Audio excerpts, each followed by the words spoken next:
श्री कृष्ण गोविंद हरे मुरारी, हे नाथ नारायण वासुदेवा। नमस्कार सर्वांना, तुमच्या सर्वांचे आपले पुणेकर मराठी या चॅनलवर खूप खूप स्वागत आहे। आज आपण या व्हिडिओमध्ये नशीब आणि प्रारब्ध याबद्दल बोलणार आहोत। आपल्या प्रारब्धात जे लिहिलेलं आहे तेच घडते। आपण सर्व काही बदलू शकतो, परंतु आपण आपले नशीब आणि प्रारब्धात लिहिलेल्या गोष्टी कधीही बदलू शकत नाही। काही गोष्टी आपल्याला नशिबाने मिळत असतात, तर आता आपलं नशीब आपण बदलू शकत नाही, म्हणजे आपण आपल्या नशिबात जे लिहिले आहे तेच होणार आहे। एखादी मुलगी जर खूप श्रीमंत घराण्यामध्ये तिचा जन्म झाला असेल आणि तिच्या प्रारब्धात जर गरिबाची पत्नी म्हणून जीवन जगणे हेच लिहिलेलं असेल, तर तिला तिथे गरिबीतच जीवन जगावे लागेल। आपली इच्छा नसली तरी देखील प्रारब्धात जे लिहिलं आहे तर तेच आपल्याला भोगावं लागतं।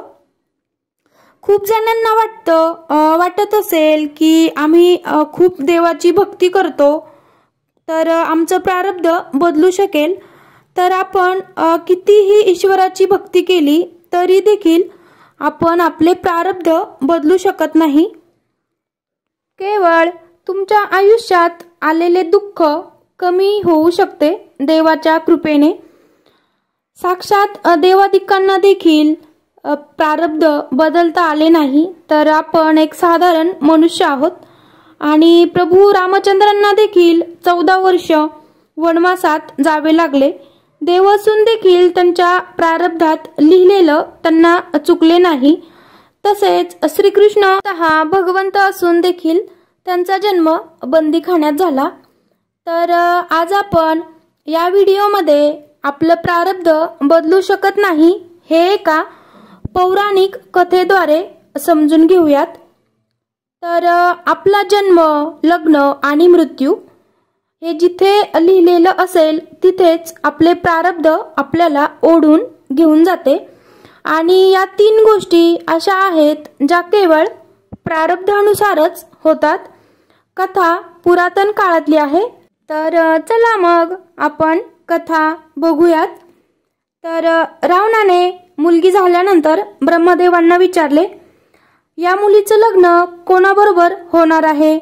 तर ब्रह्मदेवांनी कुंडली पाहून सांगितले, समोर लहान झाडूवाला मुलगा दिसतो आहे, त्याच्याबरोबरच या मुलीचे लग्न होणार आहे, तोच हिचा जीवनसाथी होईल। रावणाला या गोष्टीचा खूप राग येतो। माझी मुलगी आणि या झाडूवाल्याला द्यायची शक्यच नाही। रावणाने लगेच नोकरांना सांगितले, या मुलाला उचलून समुद्रात टाकून द्या। नोकरांनी त्याचा अंगठा कापला आणि त्याला समुद्रात फेकून दिले। तो मुलगा पाण्यात वाहत वाहत एका बेटावर पोहोचला। त्या बेटावरचा राजा वारला होता। लोकांनी हत्तीच्या सोंडेत माळ देऊन हत्ती ज्याच्या गळ्यात माळ घालेल तो बेटावरचा राजा होईल असे ठरवले। तर लोक हत्तीच्या सोंडेत माळ देऊन त्यामागे फिरत होते। हा मुलगा दिसल्याबरोबरच हत्तीने त्या मुलाच्या गळ्यात माळ घातली आणि लोकांनी त्या मुलाला त्या बेटावरचा राजा म्हणून त्याला स्वीकारले। बरीच वर्ष उलटून गेली, त्यानंतर तो बेटावरचा राजा म्हणजेच तो झाडूवाला मुलगा वयात आला आणि तशीच रावणाची कन्या देखील उपवर झाली होती। बेटावरचा राजा म्हणून रावणाने आपल्या मुलीचा विवाह त्या मुलाबरोबर लावून दिला। रावणाने पाहुणचाराकरिता एकदा आपल्या जावयाला घरी बोलावले। रावण म्हणाला, हल्ली ना ब्रह्मदेव पण खोटे बोलायला लागले आहेत। माझ्या मुलीचे लग्न झाडूवाल्याच्या बरोबर होणार म्हणून मला ब्रह्मदेवाने सांगितले होते, पण आपण तर राजकुमारच आहात। रावणाला प्रत्युत्तर देत जावई म्हणाला, माफ करा मामा, मी तोच मुलगा आहे। आणि त्याने त्याच्या पायाचा अंगठा दाखविला। मग रावणास खात्री पटली की या ब्रह्मदेवाच्या गाठी असतात. झालंय लग्न बाबतीत. आता आपण बघूयात की मरण देखील ज्याचे जिथे लिहिलेले आहे तिथेच होते. तर एकदा गरुडाची आई आजारी पडली होती. सर्व येऊन भेटत होते. गरुड रोज संध्याकाळी आपल्या आईला विचारत असे की आज दिवसभरात कोण कोण आले होते. आई सर्वांची नावे गरुडाला सांगत होती. एकदा यमराज आले आणि भेटून गेले, पण जाताना यमराज हसले. संध्याकाळी गरुडाने आईला विचारले, आज कोण आले होते. आई म्हणाली, आज यमराज आले होते व जाताना हसले. गरुडाला शंका आली, का हसले असावे यमराज. त्याने आईला उचलले व जंगलातील झाडाच्या खोडात ठेवले. यमराज दुसऱ्या दिवशी तिथेही आले.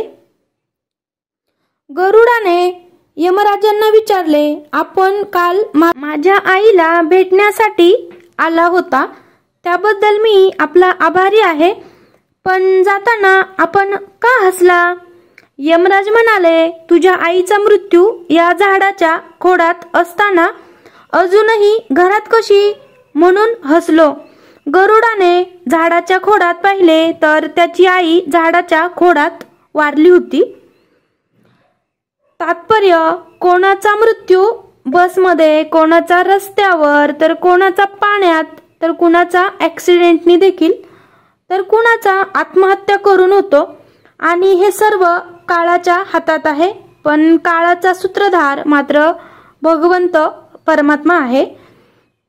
दररोज सकाळी उठल्यावर कृतज्ञ व्हावे आणि ईश्वराला प्रार्थना करावी की आज तू आजपर्यंत जे काही दिले आहेस तर ते तुझेच आहे, मी फक्त निमित्त मात्र आहे. आणि इतरांपेक्षा तू मला खूप काही दिले आहे आणि माझं राहिलेलं आयुष्यही तुझ्या कृपा आणि आशीर्वादाने सुखी आणि समाधानी तसेच आनंदी जीवन जगण्यासाठी, सतत तुझे नामस्मरण करण्यासाठी, चांगले कर्म करण्याची ताकद तू दे. तुझा विसर मला कधीही पडू देऊ नकोस. तुझी अखंड सेवा करण्यासाठी चांगले आरोग्य दे. तुझी सेवा करताना हे शरीर तुझेच आहे आणि या शरीराला कोणताही घातपात होऊ नये याचीही काळजी भगवंता तूच घे. आपल्या जवळच्या व्यक्तींची काळजी घ्या. त्यांच्यासोबत आनंदाने आपण जगले पाहिजे. तर माहिती नाही की आपण उद्या सोबत राहू किंवा नाही, तर स्वतःची आणि आपल्या कुटुंबाची आपण काळजी घ्यावी. सतर्क राहून आपण आपले प्रारब्ध बदलू शकत नाही, परंतु येणाऱ्या संकटांना टाळू शकतो, सुरक्षित राहू शकतो. त्यामुळे आपण आपल्या कुटुंबाची आणि आपल्या स्वतःची तसेच इतरांची देखील काळजी घ्यावी. एकमेकांवर उदार होऊन एकमेकांना अडचणीत आणण्यापेक्षा मदत करायला आपण शिकले पाहिजे. तर चला मग भेटूया आपण पुढील व्हिडिओमध्ये. जय संतोषी माता.